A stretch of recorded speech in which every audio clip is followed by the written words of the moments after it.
અમારી સમ્રાટ સમાચાર ચેનલ સબસ્ક્રાઇબ કરો, લાઈક કરો, કોમેન્ટ કરો અને જોતા રહો પળે પળના દરેક પ્રકારના સમાચારો।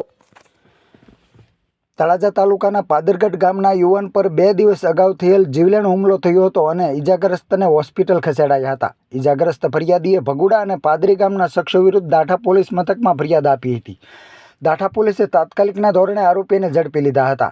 આ બનાવમાં તળાજા પંથકમાં ચકચાર જગાવનાર ઘટનાના આરોપી પાદરગઢ ગામે દોરડા વડે બાંધી આરોપીને જાહેરમાં માફી મંગાવી રિકન્સ્ટ્રક્શન પોલીસ દ્વારા કરાવવામાં આવ્યું હતું અને લોકોના ટોળે ટોળા ઉમટ્યા હતા। આ ઘટનાની મળતી વિગતો મુજબ હરેશભાઈ મનુભાઈ પરમાર રહે પાદરગઢ એ દાઠા પોલીસ સ્ટેશનમાં ફરિયાદ નોંધાવી હતી કે વાડીએથી આવતા હતા ત્યારે આ આરોપીઓ દ્વારા અપશબ્દો બોલતા હતા। જ્યારે અપશબ્દો બોલવાની ના પાડતા ચારેય આરોપીએ ફરિયાદી પર હથિયાર પાઇપ વડે હુમલો કરી માથામાં ગંભીર ઇજા પહોંચાડી હતી। ફરિયાદીને તાત્કાલિક સારવાર અર્થે ખસેડવામાં આવ્યા હતા, જ્યાં તેઓને માથામાં 33 ટાંકા આવ્યા હતા।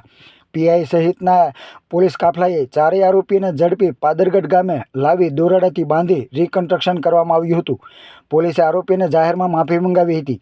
હવે આરોપીના નામ જણાવી દે તો રાજુ ઉર્ફે સલીમ કામળિયા પાદરી ગામના રઘુ ગીગાભાઈ ભમ્મર તેમજ ભગુડા ગામના દાદુભાઈ કાદુભાઈ કામળિયા તેમજ ભીમાભાઈ અમીરભાઈ કામળિયા સહિતના આરોપીને ઝડપી લઈ અને રિકન્સ્ટ્રક્શન કરવામાં આવ્યું હતું।